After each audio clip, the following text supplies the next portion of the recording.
Hello and good morning. This is Ahura with another daily outlook video. As you know, in this series of videos, we're looking at the market to see what is going on, what happened yesterday, and what we have to expect from today in the financial market.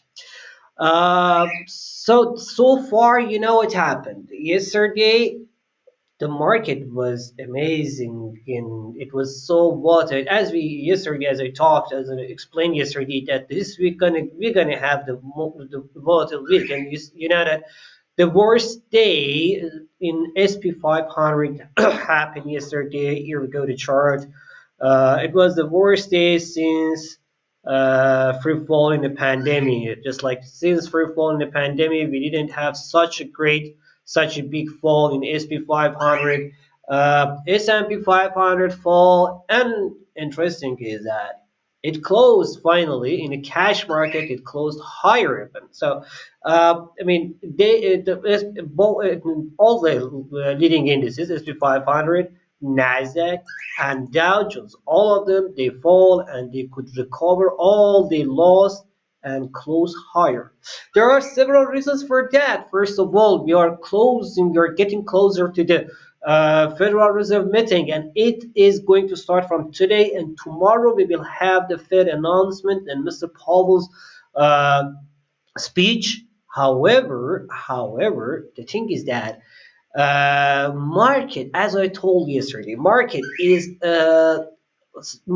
kind of uh, I can say pricing too much on the hawkish policies.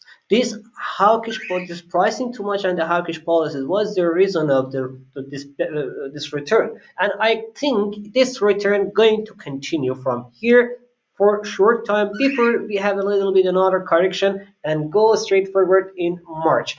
So therefore, what is the situation? What is the current situation is that the market pricing too much on the Federal Reserve hawkish policies.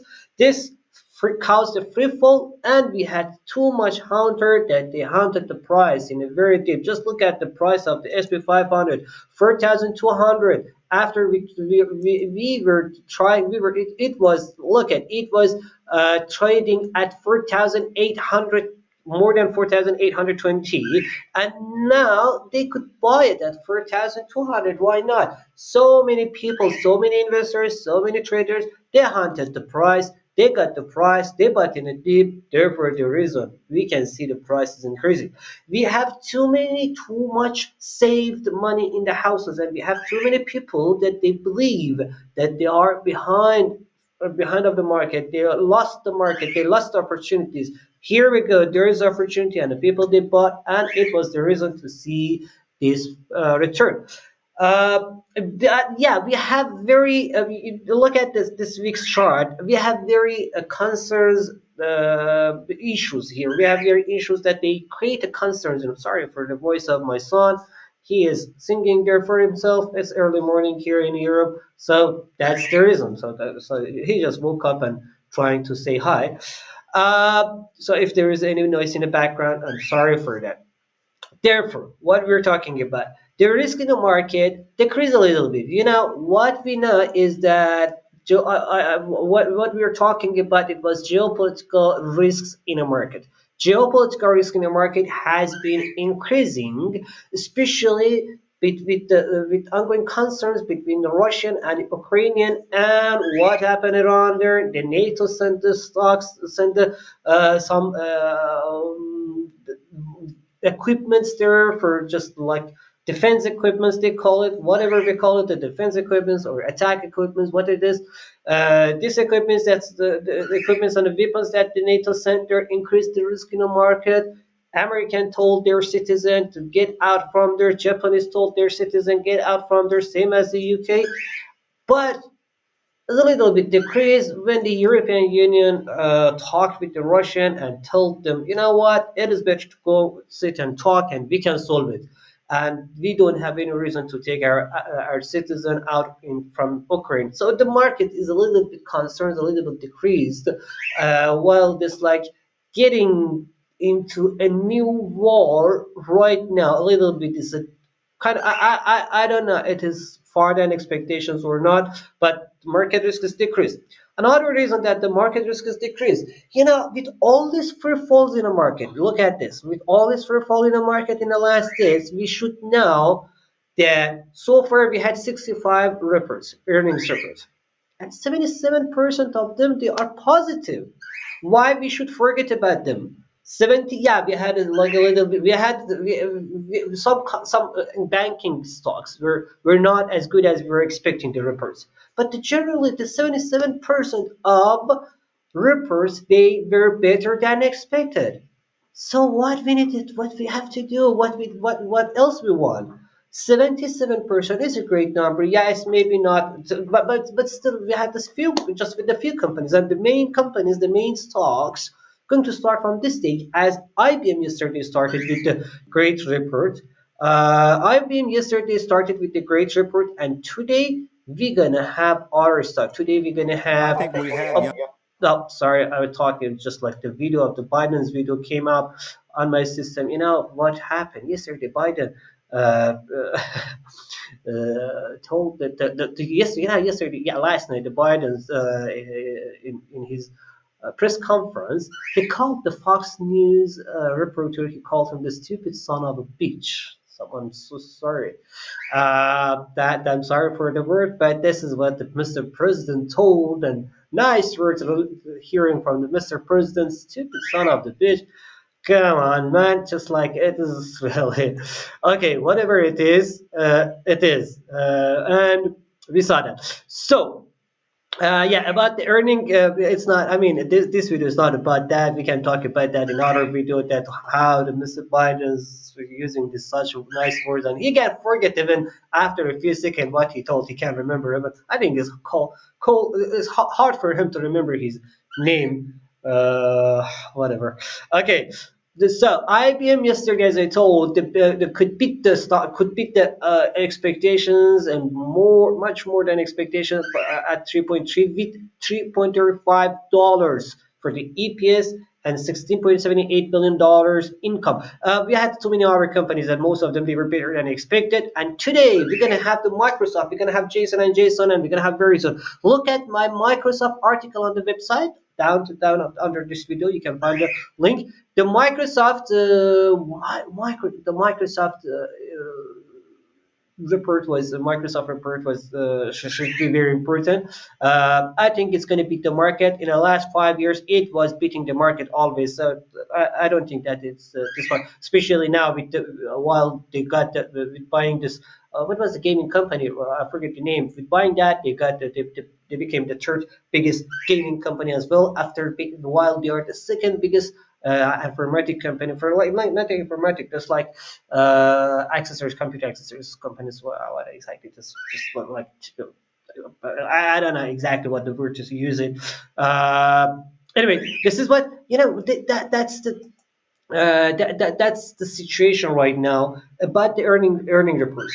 To this week, we have earning reports, and most of them going to be positive. Most of them they are going to be better than expectations. At the same time, we have we have central bank meeting, and most probably it will be less hawkish than market expectations. Therefore, expecting to return at the second half of the week in the stock market is not far than expectations. However, as I told before, it is all coming to the end. At the end, we have to wait for tomorrow's Fed announcement, for tomorrow's Mr. Biden's speech, and then we can understand much better what exactly happening in the market. So, as I told yesterday, don't trade if you do not have open position. Just sit and look at the market. Let's see what's going on. In yeah, let me say about the yesterday's economic calendar. Yesterday we had purchasing manager index data. Unfortunately, I was wrong. I was thinking that the purchasing manager index in January going to be much better from December as the concerns of the coronavirus is decreased. But only in Germany it was my expectations was got approved. Other economies all they were worse. United Kingdom, US, and Eurozone, all of them they missed the expectations. And actually, in manufacturing, PMI, Manufacturing Purchasing Manager Index in Europe also was better, but not service sector. I mean, because the composite was lower because of the service section, but the manufacturing in Eurozone also was better. Over as as kind of I thought that in a Eurozone it's going to be much better, but but the thing is that I was thinking in the UK and the US also it's going to be better, but it was not. So I'm sorry for wrong expectations. Yeah, we can be wrong sometimes as well. That's the reality of the market.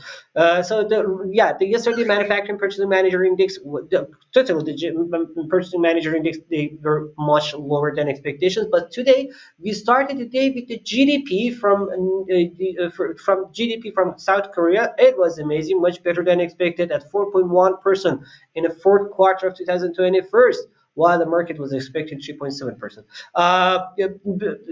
In Australia, we had the inflation increasing to 3.5% from 3%. Market was expecting inflation at 3.2% in Australia, but it is at 3.5%. Australian inflation is a little bit higher than expected, but it is much lower than many other economies. However, we most probably gonna have the more tightening policy in this meeting of the Australian Central Bank, as we didn't have it in the past two meetings. In the past two meetings, they were holding the whole wait and see policy. They continued the wait and see policy, and this is the time in the next meeting we see that the Reserve Bank of Australia going to cut the increase the rates by the hike the rates by 0.25% or 25 basic points. Today, later we're going to have the Japanese inflation numbers as well, and then manufacturing confidence data from Turkey, capacity utilization from Turkey. It will be a little bit very important for the European traders. German business situation, business committee, business climate or business situation will be very important. And later today, we will have the CB consumer confidence from United Kingdom. It is very important as we know to know that how consumers are feeling themselves in the market. So CB consumer confidence from United States will be very important today. We have to follow that carefully and closely. Economic calendar today is not that busy. Yesterday we had too many data, but today it's not that busy. So therefore, here we go. This is the market situation and market condition. But let's go see and the others like about the oil. This is the oil. About the oil, same as the other markets, oil also decreased, but the reality is that the market is expecting much higher numbers. Still, because because the market is waiting for more demand in the market, while supply chain still has a problem, and it will take a little bit more time to invest more in the oil industry and get the supply at the same level of the pre-pandemic. We had low investment in energy market. The cryptocurrencies, as the expectation was, just like we had a downturn in the cryptocurrencies market, but you can see same as the stock market, the cryptocurrencies also they closed a little bit higher than opening prices. Same thing that happened in the stock market, same thing happened in the cryptocurrencies as well.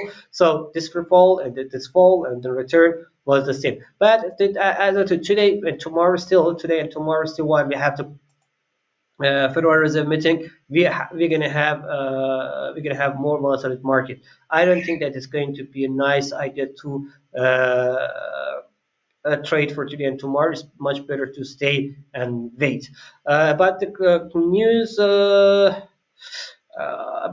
on the cryptocurrency market, I don't think that much uh, important news. Uh, yeah, I don't think that much. First, moreover, Bitcoin stabilized at yeah, I don't think still there is nothing news yesterday. I told yesterday, but new law going to have in the United States. But besides that, we don't have for now. Yeah, we don't have we don't have now that we don't have yeah, we don't have that much important news to say that okay, that's the news that can change the market. Still, overall downtrend is I think still overall downtrend can continue for Ethereum, for Ripple, for Bitcoin as well. I mean, it can be the short recovery, but as long as this, like, if you go to the daily chart, in a daily chart, yeah, just 50 daily, yeah, 50 DMA is at 41K. It's at almost at 41K. The 50 daily, this almost at 41K, and 41K is a K resistant right now. As long as we are trading at under 41K, and then 20 daily moving average at 45,244. Under these levels, we are still in a clear downtrend. Unless if the price can breach above 40 to 45K. Otherwise, we are in a clear downtrend, and this downtrend can continue the way for much lower, for much longer term. Okay, guys, thank you so much for watching this video. See you guys again tomorrow. Bye bye.